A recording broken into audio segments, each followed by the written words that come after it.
Out of all the skills you can develop as a musician, keeping steady, rock-solid time is one of the most important skills.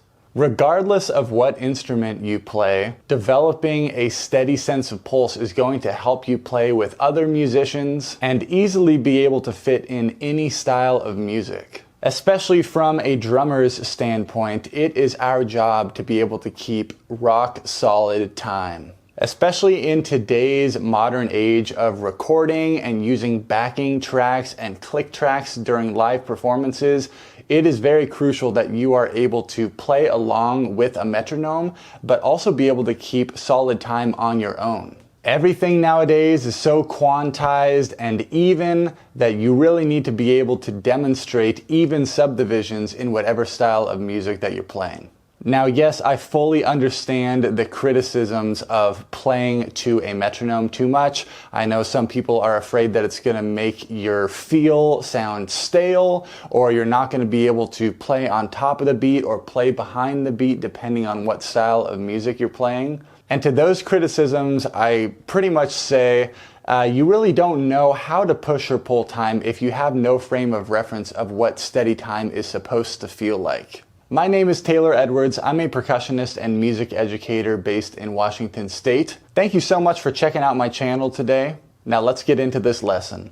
So I've also been a part of many different bands where some of the other instrumentalists feel that it is only the drummer's job to be able to keep steady time. And the worst of all these situations is when the drummer is the only one that's forced to use a click track while all of the other musicians are just expected to listen to the drummer. It's my opinion that every single musician in the band is responsible for keeping time and being able to make sure that whatever they're playing fits within the groove. And to be honest, I know a lot of other musicians feel like it is not their job to be in charge of keeping steady time. But man, is it obvious when you go to play with someone that has not put in the work of developing their time. And in some situations, that may be you in the band.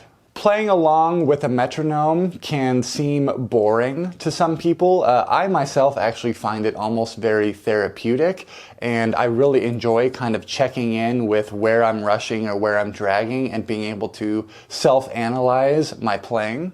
But in today's video, I'm going to give you some tips to help play along with the metronome and other devices to help build your timekeeping and show you a couple of creative ways to actually work on developing your time. So the very first tip I have for developing your time is just increasing your awareness of listening when you're playing along with the metronome.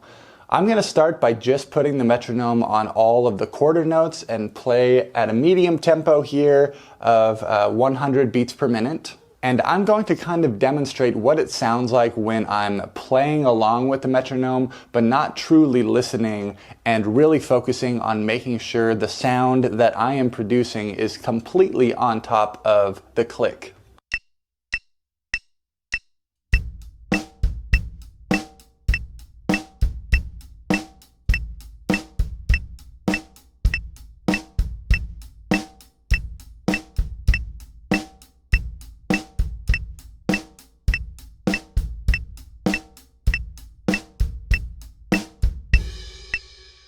So if you noticed, every single time the metronome beeped at me, I wasn't necessarily playing my kick or my snare right along with the click. I was listening to the metronome, but I wasn't truly playing with it. My sound, my subdivisions were not completely on top of the click. Was I still in time? Yes, for the most part, but within each of those beats I was rushing a little bit or dragging a little bit and not perfectly on top of the subdivision grid that was being produced from the metronome. Now I'm going to do this example again. I'm just going to try to keep a steady beat, but I'm really going to focus on making sure that I'm playing right on top of the metronome.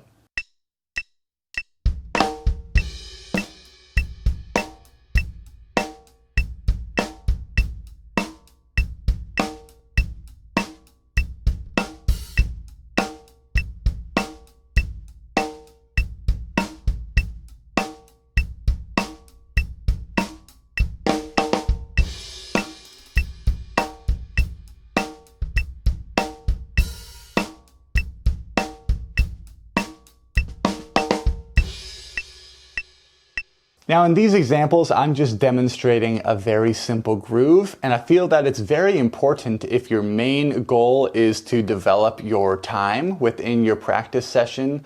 Make sure whatever you're playing is simple enough that you can commit most of your focus to the metronome. Especially as drummers, it's so easy to start to want to play all your fun, crazy chops that you've been shedding, but really try to focus on simplicity and making sure that everything is feeling good and locking up with that metronome. So that is step number one, just developing your awareness. And that in of itself might take a long time for you to get used to that way of listening. So spend a lot of time just really honing in on that skill and fine-tuning your listening skills. But if you're feeling comfortable with that, here's another helpful metronome tip that you can try. So in keeping time, there is what's called micro time and macro time.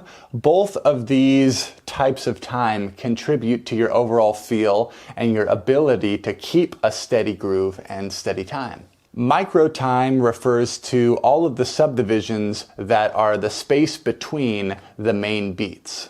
So oftentimes when we work on micro time, it's helpful to have a metronome with all of the subdivisions included. So you can play exactly on top of the subdivision grid of whatever type of groove you're playing. By the way, the metronome app that I like to use is called Tonal Energy Tuner.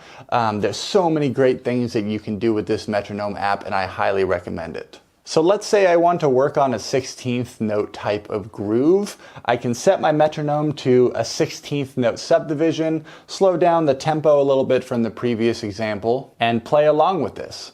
Again, I'm going to really make sure that I'm keeping my groove simple, and I'm going to listen to all of my 16th notes and make sure that they are landing right on top of the metronome.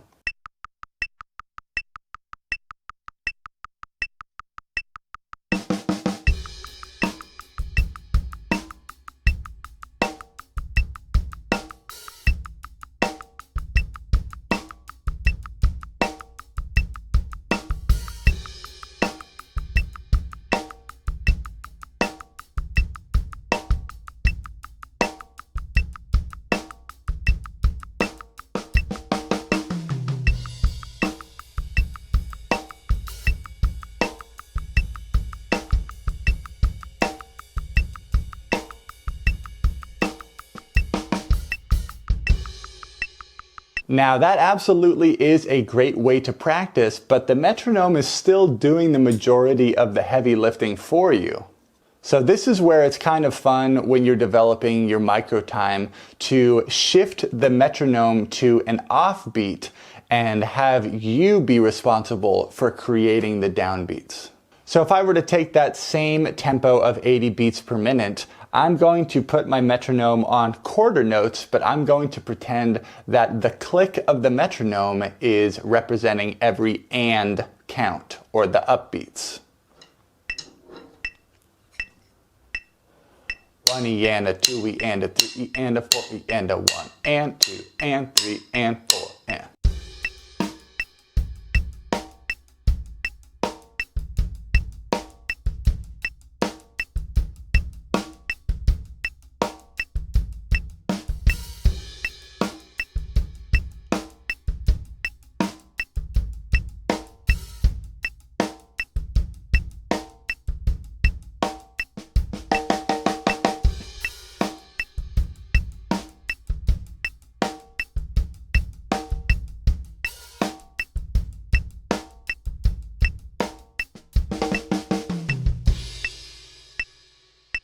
You could also take the same approach in a triplet subdivision. So now I'm going to pretend that the click of the metronome is the third partial of every triplet, and I'm just going to try to play a normal jazz groove along with this.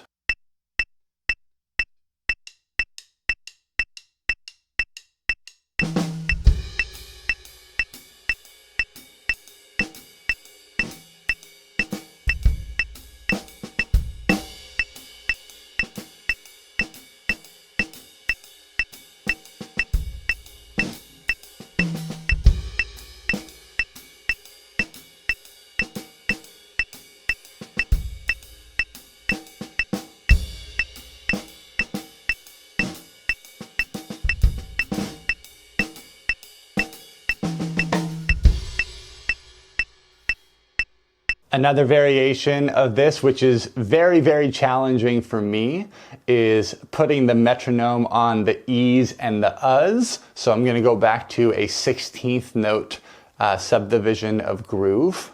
So now the metronome is going to be beeping all of the E's and the U's, and I'm just going to try to play a basic groove on top of this and fit this in. Truthfully, I'm still very, very bad at this, but it's another fun way to kind of trick your ear and still try to hear all of these 16th note subdivisions within the groove.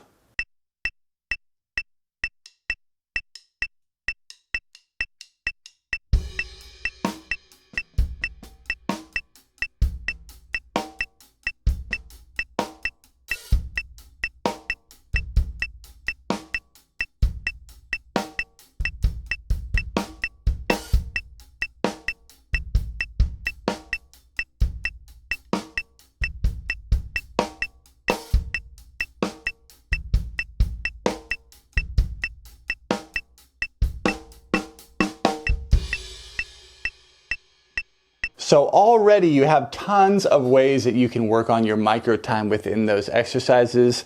The final step is working on your macro time. So this is meaning over the course of a long period of time, are you able to maintain a steady pulse and not gradually speed up or gradually slow down?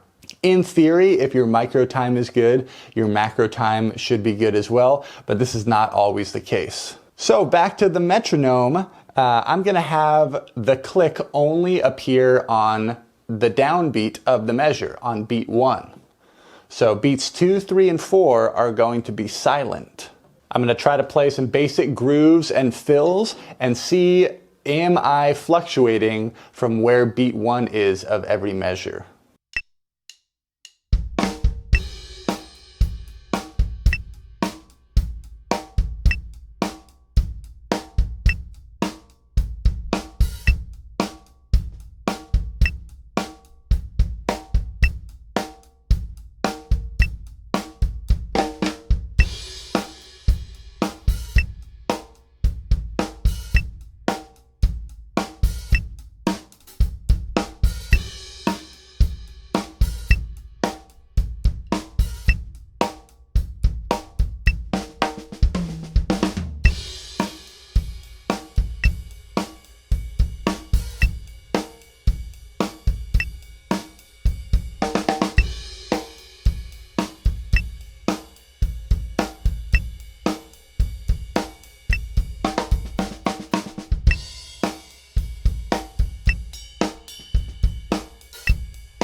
You could hear, even in that example, I had some sloppy fills. It even took me a couple measures to lock in with that groove. So this is still something I'm always working on, and it's very challenging. From there, you can increase the space between the clicks. Now, what if I only have one click every 2 measures?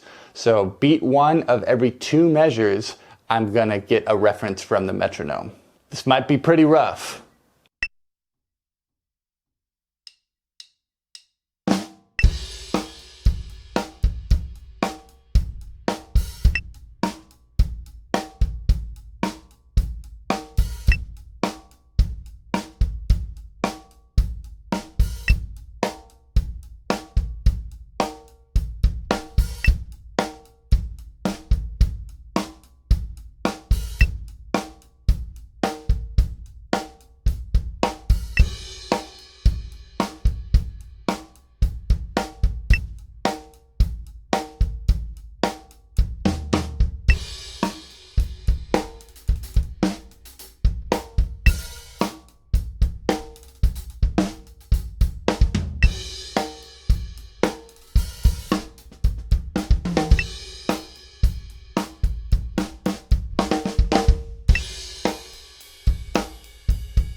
And one more fun way to work on your time is obviously playing along with your favorite songs. The reason I put this last in the video is because so often when you're playing along with the song, you just get so encapsulated in everything that is taking place within the song that you forget what your main focus is on when you're playing along with it. So that's why really starting with something simple like the metronome is great for ear training and just really working on those skills. But obviously playing along with music is so much more fun.